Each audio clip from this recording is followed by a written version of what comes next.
A blessed Sabbath to each and every one of you. We want to thank the Lord for His grace and His mercy upon us. Today we're going to continue in our mental hygiene series. My name is Charles Hleza. Before we begin, let us pray. Our dear Heavenly Father, Lord, thank you so much for the blessings and the presence that you give us on the Sabbath. Help us to understand how best to have good mental hygiene, and that we may be able to develop characters that will be fitting for translation when you come. Through the challenges that we face as far as our mental hygiene is concerned, help us how best we can deal with different challenges such as anxiety, depression, stress, and post-traumatic syndrome disorders. For all these and many other challenges that we may face as individuals, may your grace and your mercy attend to us. In Jesus' name I pray. Amen.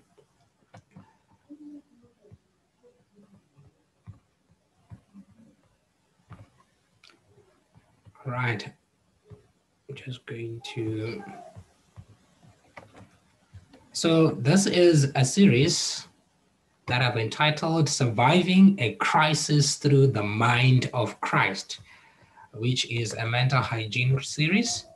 And now we are going to begin to discuss lifestyle medicine approaches for mental hygiene. And this is part one, where I'm going to discuss with you the title or the question and seeking responses to that.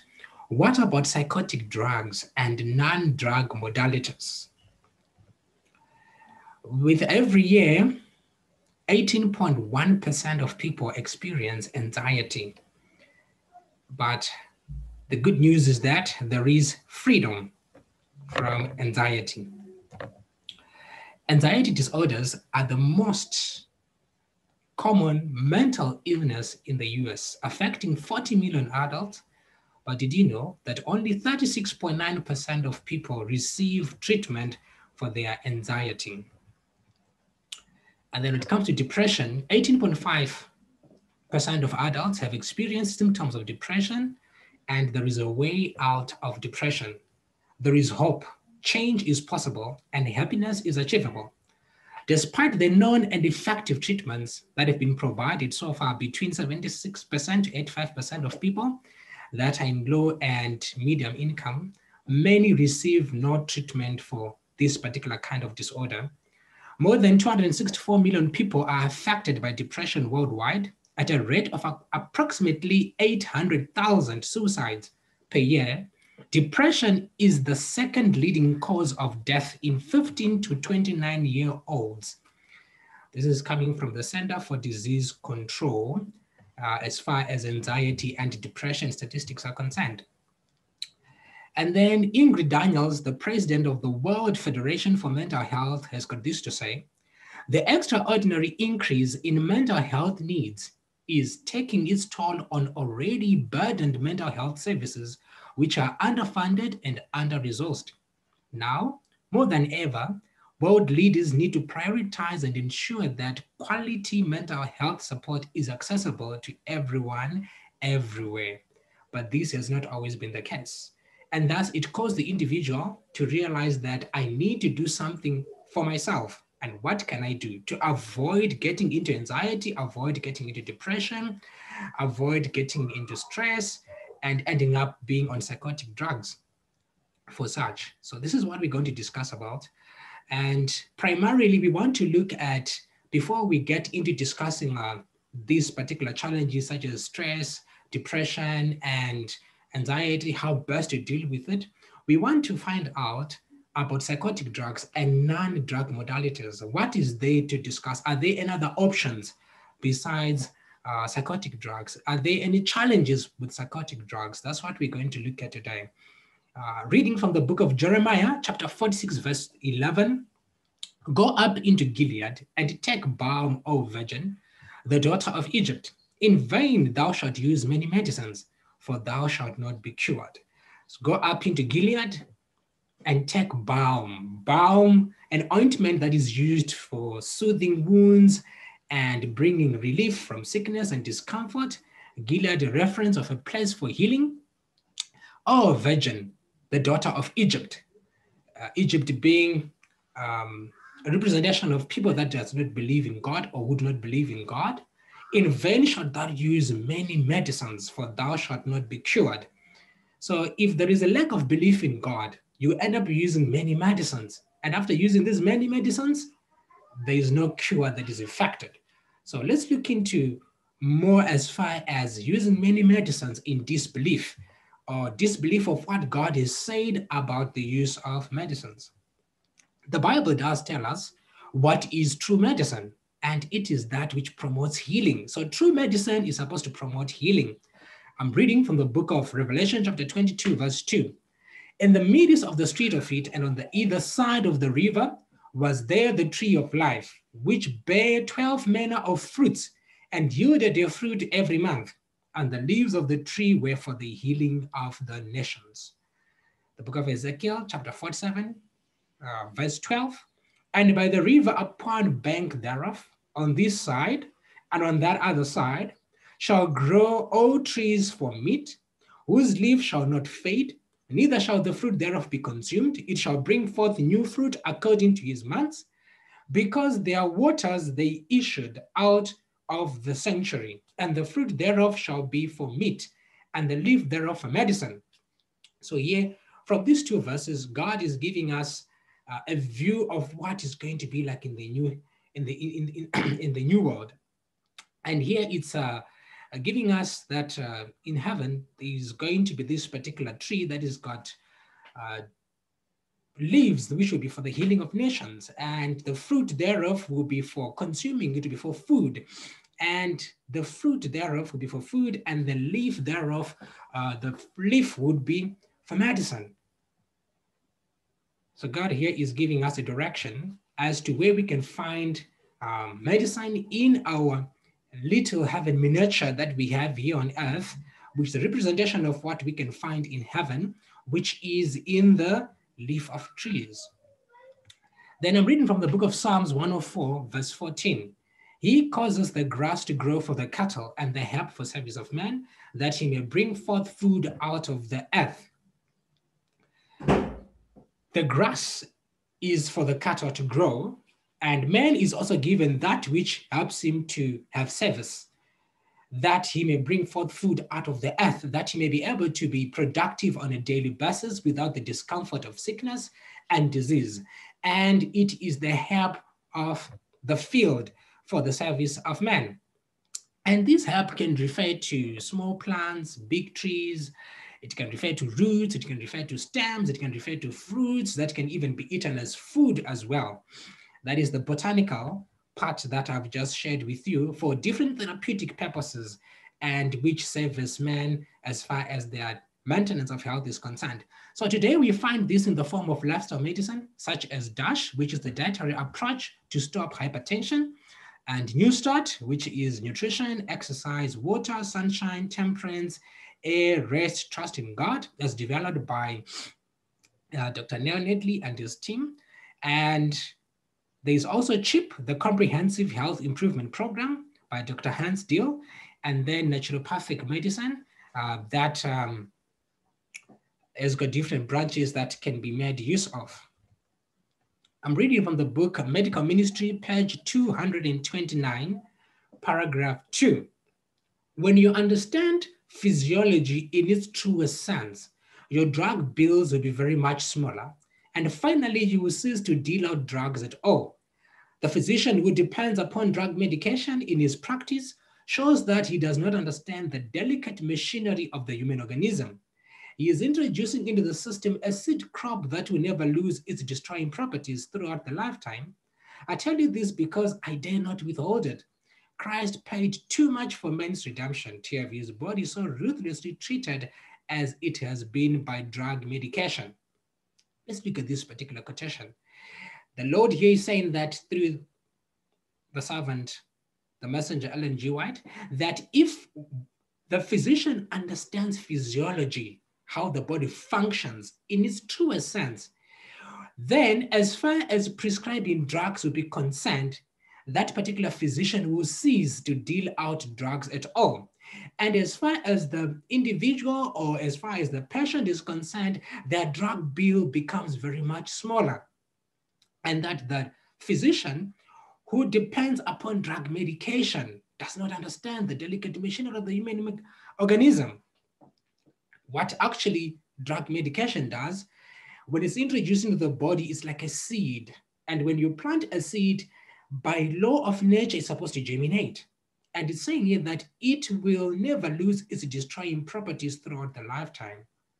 And Ellen White would not dare withhold this. Why? Because Christ paid too much for man's redemption to be ruthlessly treated as it has been by drug medication. Take note that when this counsel is coming, it's in reference to drug medication, not just any form of poisonous drugs that are illegal to make use of, which people end up in substance abuse, such as heroin and marijuana. It's not in reference to that, but drug medication. Let's look at medications awareness. Do rightly prescribed medicinal drugs, rightly taken under clinical observation and monitoring, cure disease? Responding to this particular question will help us to understand what the counsel that we have just read is saying. I'm reading from the CNN reported in 1998 on the news. Reactions to prescription and over-the-counter medicines kill more than 100,000 Americans and seriously injure an additional 2.1 each year, researchers say. Such reactions, which do not include prescribing errors or drug abuse, rank at least sixth among causes of death in the United States, behind heart disease, cancer, lung disease, strokes, and accidents, according to a report published during this particular week that the CNN gave the report in the Journal of the American Medical Association. The report was based on an analysis of existing studies. Serious adverse drug reactions are frequent, more so than generally recognized, the researchers said. So when looking at the number of people that are affected by rightly prescribed drugs without prescribing errors, without drug abuse,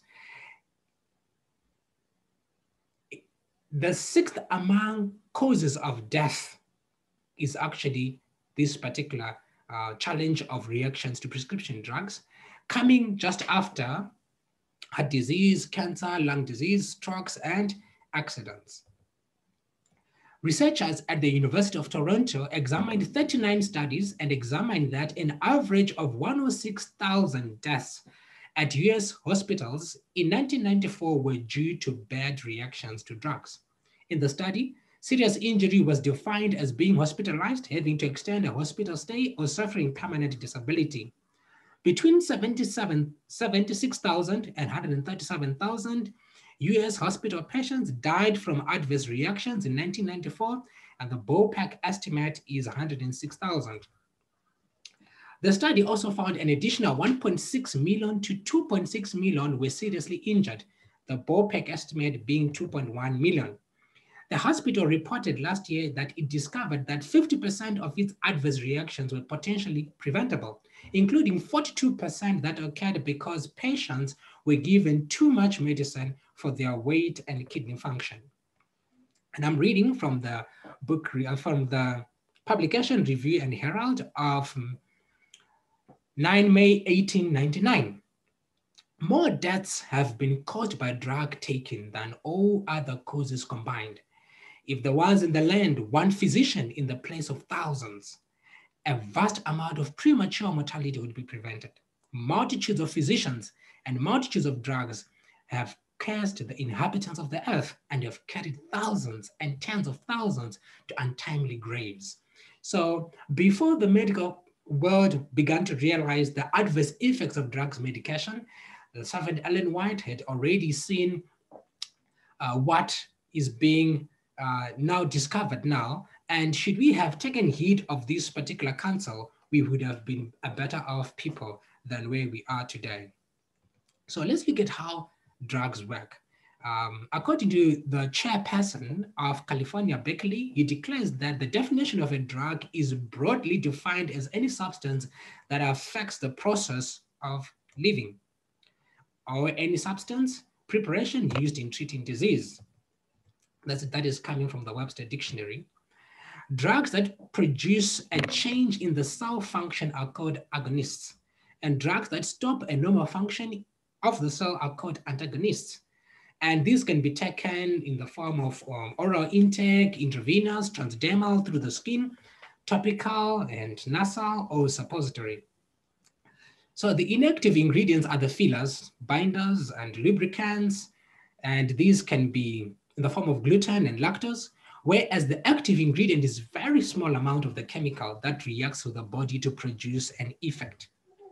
So here, looking at the percentage of the ingredient that is active as the drug that needs to be made, that the person is going to take and is going to have an effect in the body, it's very minimal.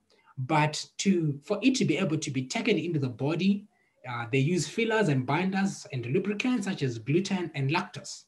And could it be that there are many people that might be suffering from gluten and lactose intolerance as a result of the continual use of drug medication, especially that when people get into drug medications from the pharmaceutical industry, they are most of the times advised that they cannot come off or stop taking that particular kind of medication. So I'm looking here at how drugs are administered, or how they function and how they're put into the body. So there is the acronym that is ADME, that refers to how the drug is administered and how its absorption, its distribution, its metabolism, and excretion. And we're just going to look at that. So the first one, which is administration and absorption, that is oral, such as swallowing. It can be intramuscular when you're getting a flu shot on the arm. It can be subcutaneous, such as insulin injection. It can be intravenous as a chemotherapy, or transdermal as wearing a skin patch. It can be nasal, or it can be suppository as well. Then the distribution is when it's get into the bloodstream, and the bloodstream is the vehicle that carries the medicines throughout the body for it to have its effect. For example, the target organ might be a sore muscle in the leg, and the irritation might be felt in the stomach because it was taken internally and put into the stomach.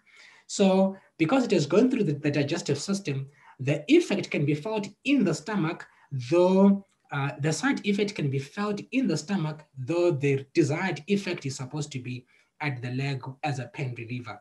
So drugs destined for the nervous system face a nearly impenetrable barricade called the blood-brain barrier that protects the brain from potentially dangerous substances such as poisons or viruses. And all medications that are pharmaceutical based, they need to bypass this. Actually, this is a mechanism that God has put where, according to how the brain functions, there's this blood-brain barrier that filters what can enter the brain and what cannot enter the brain. And all pharmaceutical drugs, medications cannot bypass this particular brain barrier because of the nature of the substance that they're in, which the brain identifies as substances which are not supposed to enter that particular domain. But through the use of technology and other means, they found ways of bypassing this particular blood-brain barrier. And then metabolism is an after medicine has been distributed throughout the body and it has done its job, then the drug is broken down and metabolized, and then everything enters the bloodstream. It passes through the liver where it can be cut up and twisted and transformed into different proteins by enzymes in the processing plant of the liver to produce its effects.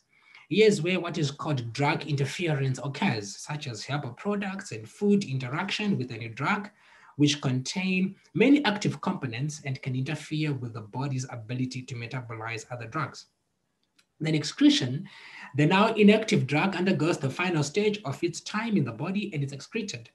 And it comes out through the feces or the urine, and then the drug has been effectively eliminated out of the body, but its effects still remain in the body.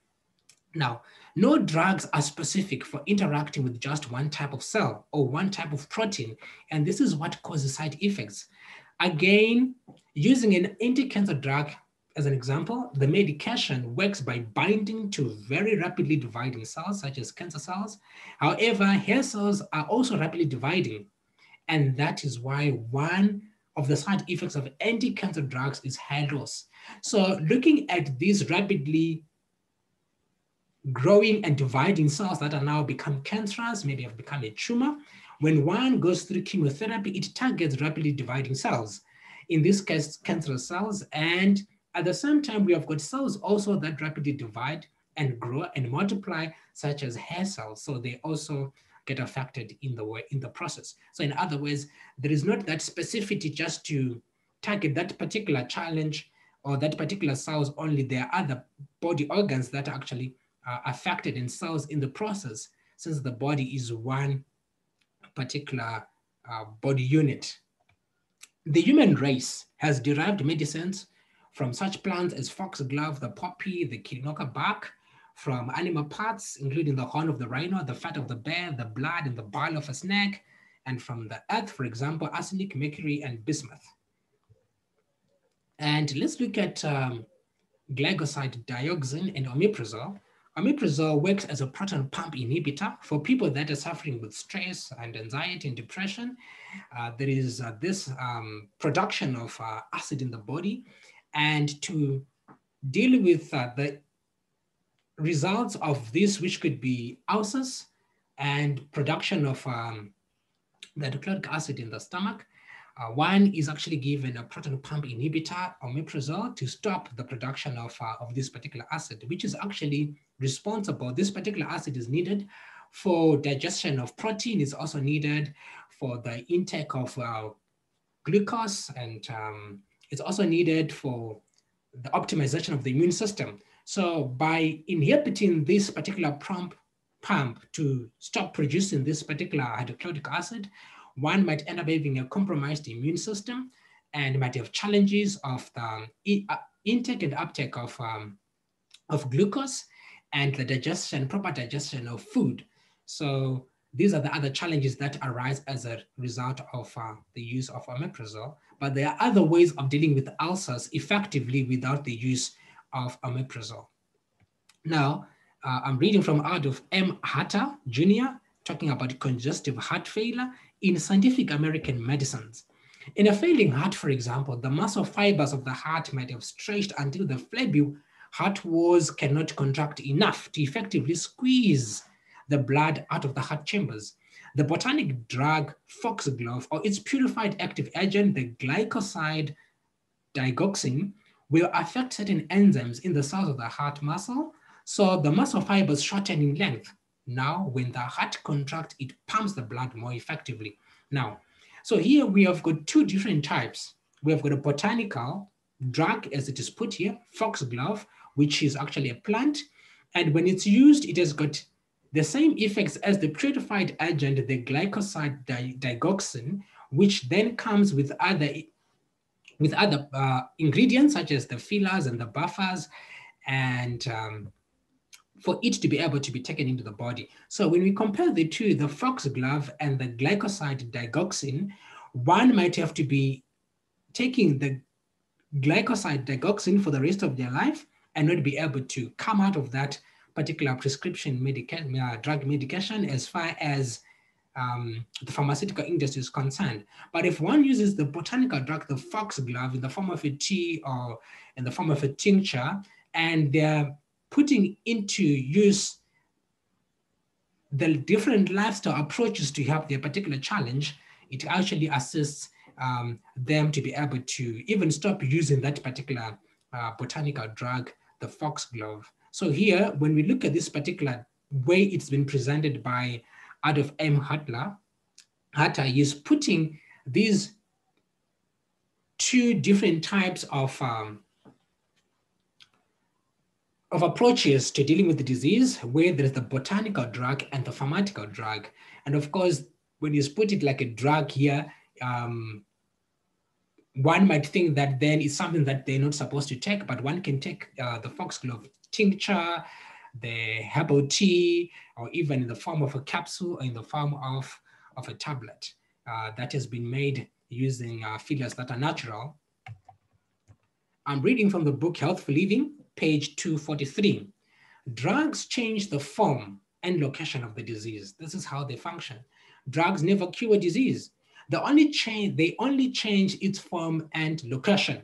So if we look at the two examples that I've just shared with you, when one uses the foxglove, which is the botanical drug, it does not have these particular challenges as the digoxin glycoside has got, where the drug is not curing the disease because the cause has not been ascertained. They only change its form and its location. When drugs are introduced into the system, for a time, they seem to have a beneficial effect. A change may take place, but the disease is not cured. It will manifest itself in some other form. The disease which the drug was given to cure may disappear, but only to reappear in a new form, such as skin disease, ulcers, painful, diseased joints, and sometimes in a more dangerous and deadly form. Nature keeps struggling and the patient suffers with the different ailments until there's a sudden breaking down in her efforts and death follows. Healthful Living, page 243. Let's say, for example, someone is suffering from hypertension. And they're suffering from hypertension because of their lifestyle. They are not exercising, they're not drinking enough water, they're not trusting in God, so they are stressed. They do not know how to take their emotions and how to take their mental health challenges to Jesus to take care of them. They are eating food that is high in cholesterol, that is high in caffeine, and all these ends up causing the different arteries or the veins where the blood is supposed to flow being restricted in their diameter and therefore causing hypertension.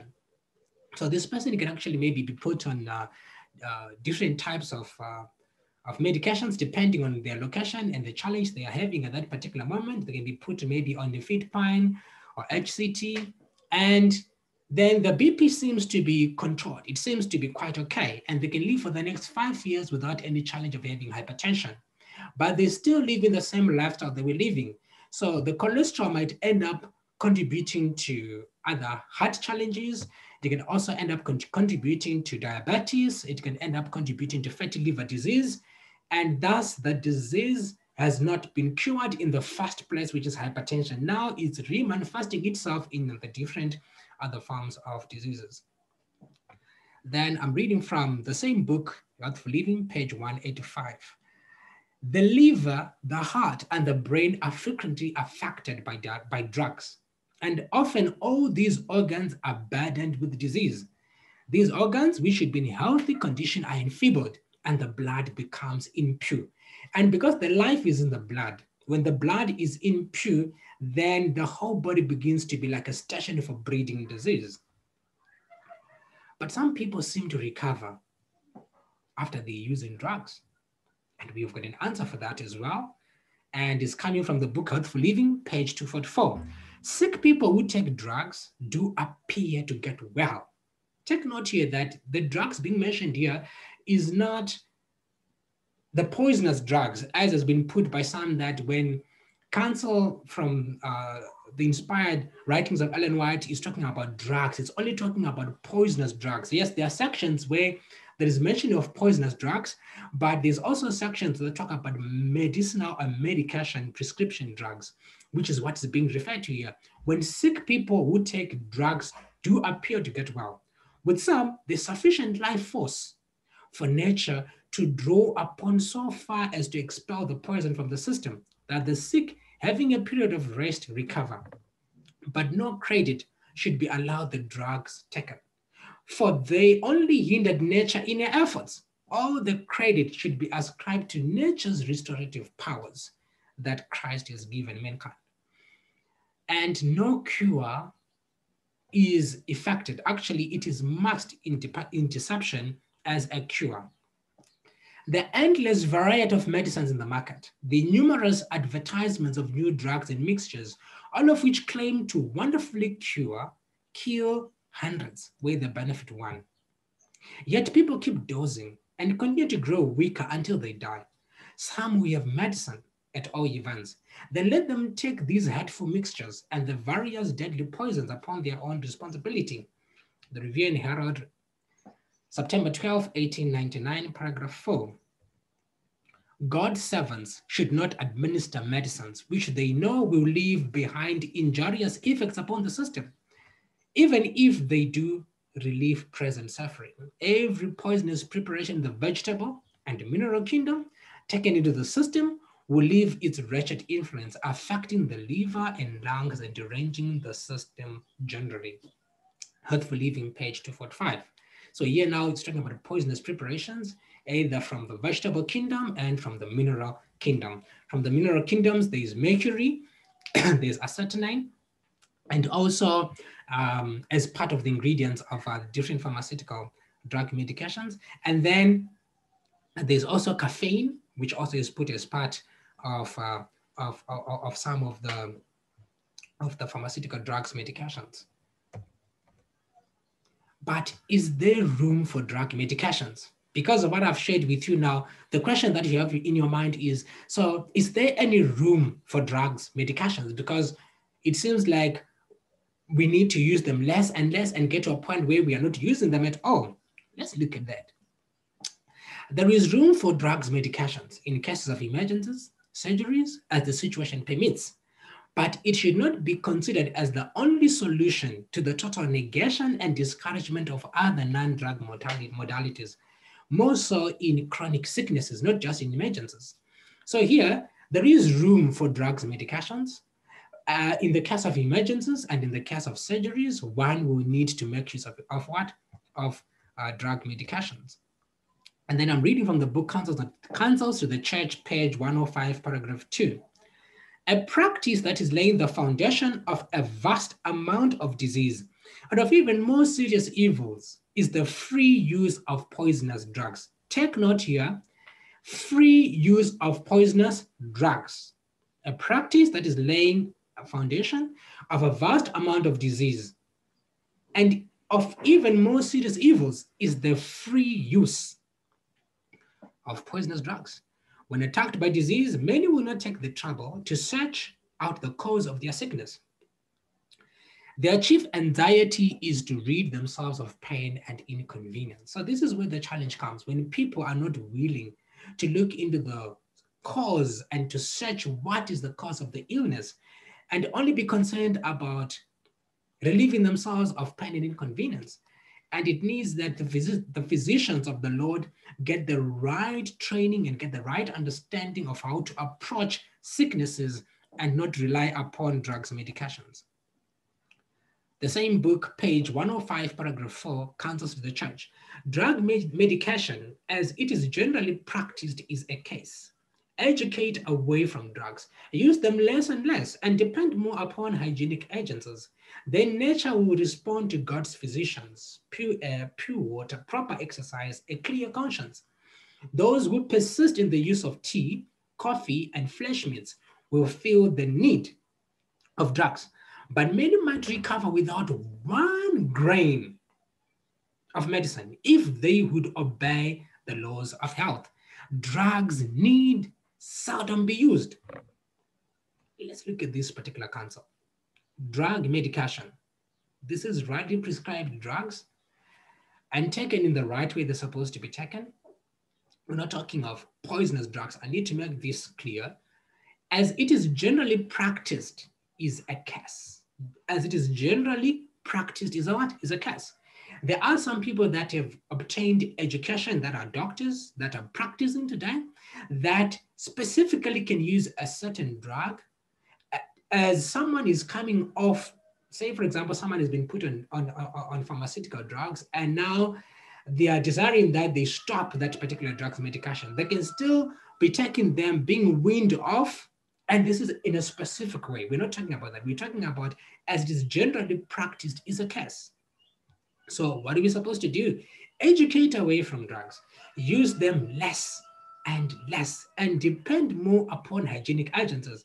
The Lord here is saying there is need for people to become intelligent as far as drugs, medications, and their use is concerned, so that they end up using them less and less and depend more upon hygienic agencies.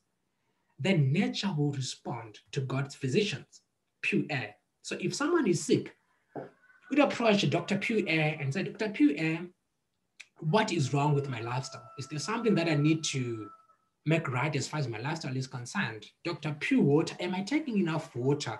Am I taking it the right way? Proper exercise, doctor, am I exercising my body in the right way? Is there something that I need to change as far as my exercise is concerned? A clear conscience. How is my mental hygiene? So these are different modalities that can be used when one approaches a physician or a counselor that can help them to understand how best to deal with different challenges that can arise in their body. Those who persist in the use of tea, different types of teas that are rich in caffeine and other challenges, and coffee, and who use meat as food, will feel the need of drugs. So what is it that makes people need or see that they feel therefore the need of drugs? The use of coffee, the use of flesh meats, and the use of tea. Not just this, but in general, an ill approach to nutrition, not understanding how to eat also contributes to the need of drugs. Failure of exercise, failure of taking enough water, failure of pure fresh air. But many might recover without one grain of medicine if they would obey the laws of health. Thus, drugs need seldom be used. Let's look now at drugs that are used for depression. For example, there is a group of drugs that are called selective serotonin reuptake inhibitors, for example, Prozac, Zoloft, Paxil, and others. The potential problems that can arise from using these particular drugs is that there can be weight gain, there can be decreased libido, there can be increased in sexual dysfunction. And you can already see that this person is depressed, but the kind of drug medication they are taking to deal with depression is actually going to cause much more other challenges to deal with. Sexual dysfunction in a marriage can lead to divorce if the person does not handle it quite well. Decreased libido, it can also cause weight gain. And weight gain today is one of the factors that can actually increase the risk of getting coronavirus. It can also cause gastrointestinal problems such as nausea, diarrhea, drowsiness, or insomnia, dizziness, and headaches. Then there are what are called tricyclic antidepressants such as Elavir, Lambritrol, and Travel. They can cause sedation, weight gain, bladder weakness, agitation, restlessness, heart arrhythmias, pulmonary fibrosis, and tachycardia. Tachycardia is where the heart is not beating the way as it should be. It now becomes slow is as far as its normal function is concerned. So here, if one is depressed, if the particular drug they're going to take as an antidepressant is going to cause them to become more agitated and have become restlessness, it's not really helping the situation. So we need to look for something outside of this drug medication if we're going to have something else better. If we're going to hope and get anything better as far as depression is concerned, we need to look outside of the already established system of drugs, medications, as far as psychotic drugs is concerned. I got this from the book Depression, The Way Out by Dr. Neil Nedley. Let's look at other psychotic drugs. Psychotic medications create perturbations in neurotransmitter functions. In response, the brain goes through compensatory adaptations to maintain their equilibrium in the face of alterations in the environment or changes in the internal environment. Long-term administration of the medications cause substantial and long-term lasting alterations in neural function. After a few weeks, the person's brain is functioning in a way that is qualitatively as well as quantitatively different from the normal state. This is coming from the initiation and adaptation by Hyman as a paradigm for understanding psychotic drugs. Looking at these challenges that I've just shared with you, it behooves us as the children of God to say, so what else can we do? Is there another option apart from psychotic drugs? And if one is on psychotic drugs, what can we do? having antidepressants have antidepressants improved outcome? In 1997, a meta-analysis by Harvard researchers reported that 50% of all drugs withdrawn patients relapsed within 14 months. They also noted that the longer the patients had been on an antidepressant prior to drug withdrawal, the higher the relapse rate. This is from Dr. Bynas on understanding psychotic drugs. In the antidepressant era, in the pre-antidepressant era, before people began to take antidepressants, the relapse rate was actually realized 15 years later. So before the primary solution to depression became antidepressants, people would relapse 15 years into depression again. But now in the antidepressant era, where people use antidepressants to deal with depression, relapse is seen in 14 months, which is 1 year and 2 months. This is coming from Viguera, Discontinuing Antidepressants Treatment in Major Depression, Harvard Review Psychiatry, 1998. Comparing these two, we can actually realize that the more antidepressants are used today, the more people are actually having more relapses into depression. Let's look at the Prozac-like medications. They can improve mood, they can decrease crying, they can decrease hostility, they can increase social affiliations, they can increase impulsiveness, and may cause I don't care attitude and decreasing alarm responses. So there is always trying to balance the good and the bad, kind of, where there is a good that is being realized. The person now is not moody anymore. They're not crying uncontrollably anymore. They're not hostile anymore, but it increases social affiliation at the same time. And in a way where one becomes dependent, when that person is there, they can cease to function. And there is increase in impulsiveness and a don't care attitude. So it's a mixture of a confusion where then how can one have social affiliation when they've got an I don't care attitude and a decrease in alarm responses? So this person ends up being in an environment where it's not conducive for one to continue making use of this particular kind of medications. So we need to look outside. If we're going to opt for anything that is better as far as mental hygiene is concerned, as far as depression is concerned, as far as anxiety is concerned, as far as stress is concerned, we need to look outside of the box of Prozac-like medications. Let's look at iatrogenic bipolar. Iatrogenic refers to a disease that is brought about as a result of a physician's or in a hospital setup, procedures such as surgery or even prescription drugs. The annual prevalence in the pre-drug era, prevalence was 1 in 3,000 to 1 in 10,000. So before there were drugs for bipolar patients, the occurrence of bipolar was 1 in 3,000 and 1 in 10,000. Today, 1 in 50 adults are bound to have bipolar. In 2004, Yale University investigators reviewed the records of 290,000 patients who were diagnosed with depression or anxiety between 1997 and 2001. And those treated with an antidepressant converted to bipolar at the rate of 7.7% per year. Now, which was 3 times greater than those not exposed to the drug. As a result, 20 to 40% of unipolar depressed patients in the US who stay on antidepressants long-term convert to bipolar illness. Friends, let's look at this. Before there were antidepressants, before there were drugs for bipolar, there was 1 in 3,000 to 1 in 10,000 that are affected by bipolar.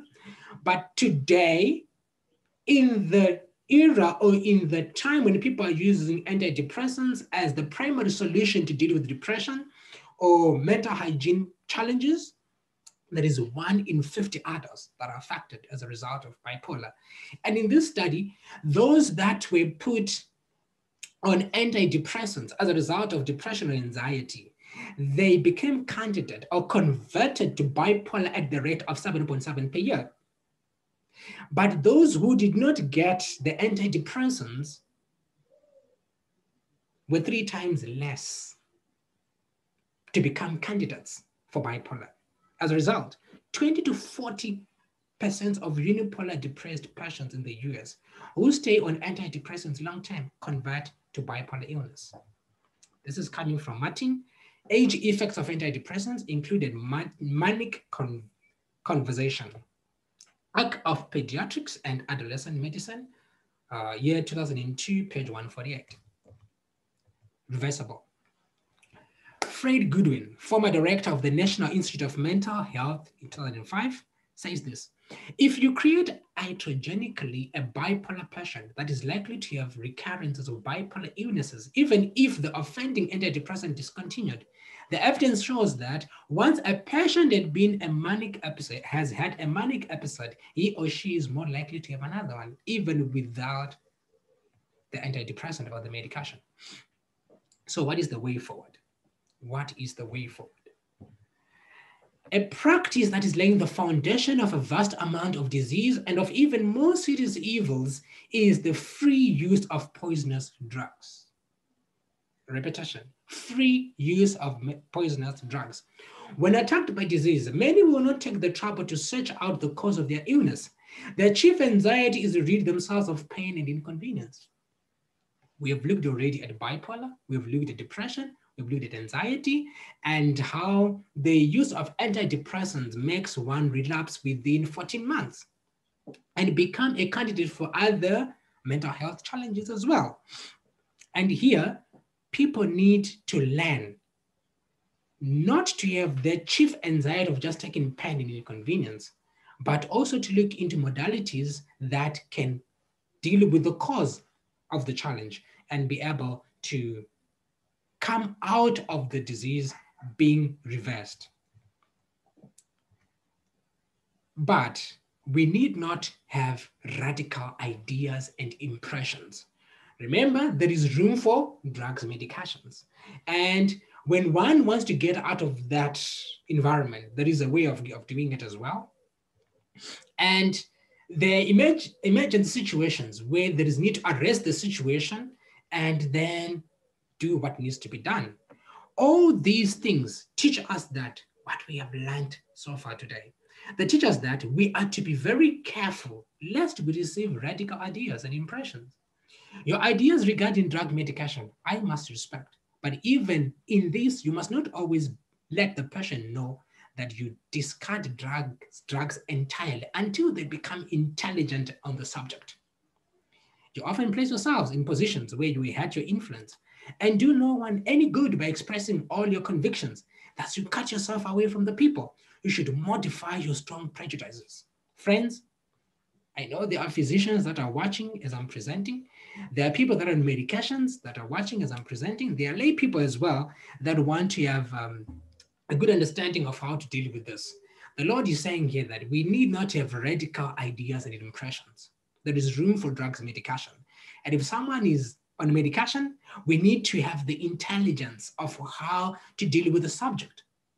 I must respect that somebody is taking drugs and medication at this particular moment, or might in the future do. But there is no need to inform people to discard drugs entirely until they become intelligent on the subject. Thus, I am not teaching people to say, stop your drugs and medications today. You need to receive the education. You need to become intelligent, or visit a physician that is intelligent, that they might help you on how best to go about it. This is coming from later manuscripts of 14 of 1899, paragraph 7. The first labors of a physician. The first labors of a physician should be to educate the sick and suffering in the very cause they should pursue to prevent disease. So the way forward, apart from becoming intelligent as individuals, as far as how drugs functions and how we can come out of any prescription that we might be having, the physicians have got more work to do. They've got more labor to do. And their first labor should be to educate the sick and suffering and the very cause they should pursue to prevent disease. Prevention is always better than cure. The greatest good can be done by our trying to enlighten the minds of all we can obtain access to as to the best course for them to pursue to prevent sickness and suffering. and broken constitutions and premature death. But those who do not care to undertake work that taxes their physical and mental powers will be ready to prescribe drug medication, which lays a foundation in the human organism for a twofold greater evil than that which they claim to have relieved. So, physicians, this is a challenge to you. And God is inviting you as a people that are working within the ban of the three angels' messages. God is saying you need to labor in prevention medicine more. Drug medication is a curse to this enlightened age. Educate away from drugs, use them less and less, and depend more upon hygienic agencies. Then nature will respond to God's physicians: pure air, pure water, proper exercise, a clear conscience. Many might recover without 1 grain of medicine if they would live out the laws of health. Drugs need seldom be used. It will require earnest, patient, protracted effort to establish the work and to carry it forward upon hygienic principles. This is what we need to do as a people of God. We need to have earnest and passionate, protracted efforts to establish the work and to carry it forward in hygienic principles. But let fervent prayer and faith be combined with your efforts, and you will succeed. By this work, you will be teaching the patients and others also how to take care of themselves when sick without resorting to the use of drugs. Letter 6A, 1890, paragraph 29. Children of God, whether a physician or not a physician, a layman or no layman, sick under medication or not under medication, God is saying we need to become intelligent and to learn away from drugs. It is not wise to have someone come off drugs when their body cannot handle it. Severe caution and wisdom needs to prevail in this area. The person's age, the condition, the dosage, the mental state, as well as the drug administered should be taken into consideration. Never tell anyone to come off their medication, but awaken in them a desire to come off them themselves gradually as their body can cope. An experienced Christian physician or health practitioner should be consulted, and the person needs to be educated in the philosophy of God's plan before such a step is taken. Remember, you are not a recognized licensed physician. If you are not, your work is purely to educate and administer harmless natural therapies that leave no side effects. Taking people straight off medication can kill them and can even end up putting you in jail as an individual, as well as mar the character and work of God. There is need to use wisdom, knowledge, and to become intelligent as far as these matters are concerned. Approach a licensed physician that can deal with these matters, because you cannot put somebody off medication that you are not aware of how it functions and why they were put on that medication. Don't take chances. Seek experience from those who fear God and have the correct biblical understanding of the health message as taught in Scripture and the spirit of prophecy. Should we use medications at all? Antidepressants generally fail to protect after 6 months. So after 6 months, the person gets back into depression slowly. By the time we get to 14 months, full-blown relapse. The literature indicates that antidepressant drugs are effective in treating or curing episodes. However, they do not yield a protective effect once discontinued and are less efficacious in treating recurrent episodes and in preventing relapses. Patients should be informed that current research suggests that unless they have severe depression, the symptom-reducing effects of antidepressants are modest and are not considered clinically significant. P. Andrew, Frontiers in Psychology, 2012, from page 1 to page 18. So what to do next? There are no feasible alternatives to treating major depressive episodes with antidepressant drugs, and the potential adverse phenomena are overshadowed by this clinical consideration. This is coming from G. Favre, The Mechanisms of Tolerance in Antidepressant Actions. And then the book, Minister of Healing, has got this to say by Ellen G. White. A practice that is laying the foundation of a vast amount of disease and of even more serious evils is the free use of poisonous drugs. When attacked by disease, many will not take the trouble to search out the cause of their illnesses. Their chief anxiety is to rid themselves of pain and inconvenience. So they resort to patent nostrums of whose real properties they know little, or they apply to the physician for some remedy to counteract the result of their misdoing, but with no thought of making a change in their unhealthful habits. If immediate benefit is not realized, another medicine is tried, and then another one, then the person gets in the roller coaster cycle of one medication to another, from one physician to another, hoping for something better, which they're not getting. Thus, the evil continues. Ministry of Healing, page 126, paragraph 2. God's great laboratory of nature. Drug medication must be left out of the question when we are setting up systems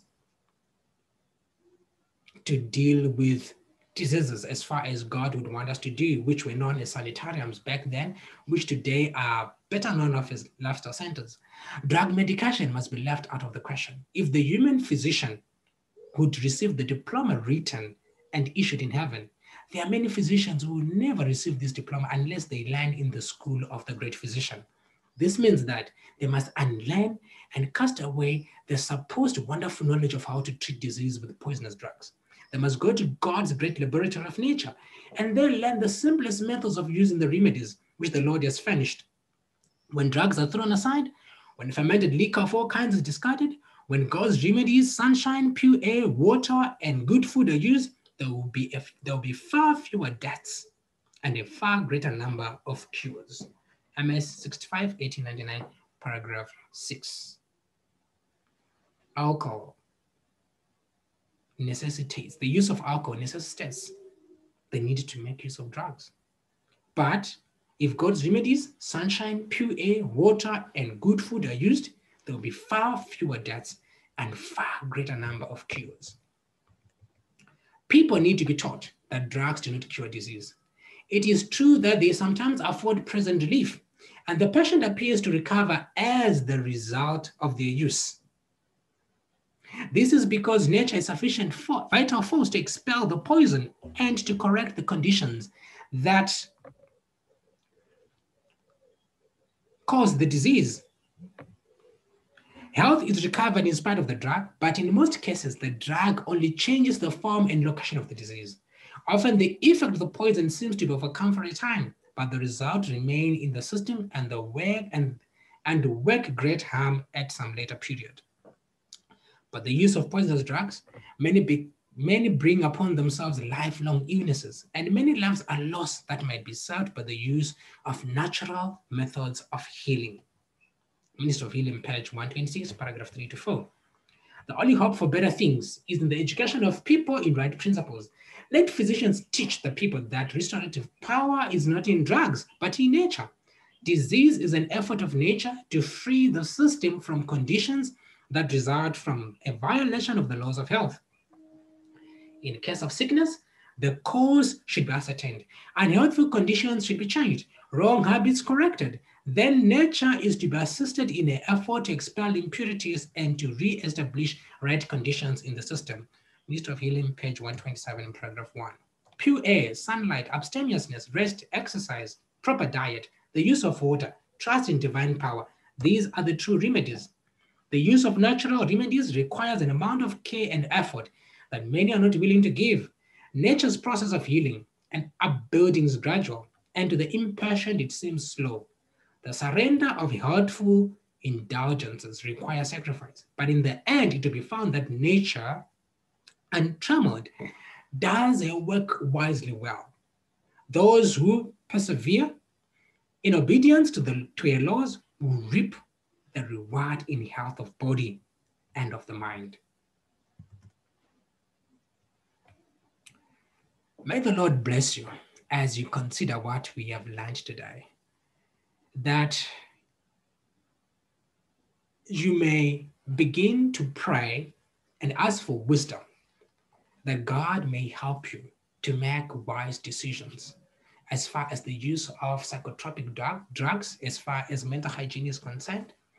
We're going to explore in the future other ways and methods of dealing with the depression, with stress, with anxiety, without the use of drugs and medications. Because this is what God is calling us into as a people. There is need to establish centers that will deal with matters of disease as they arise without the use of drug medications. And I want to pray with someone today who says, Lord, I want to be part of the group of people that receive this particular kind of education. I want to become intelligent. I want to put my part in the establishment of such kind of systems. And someone might say, I am taking drug medications. I didn't know about this, but I want to change.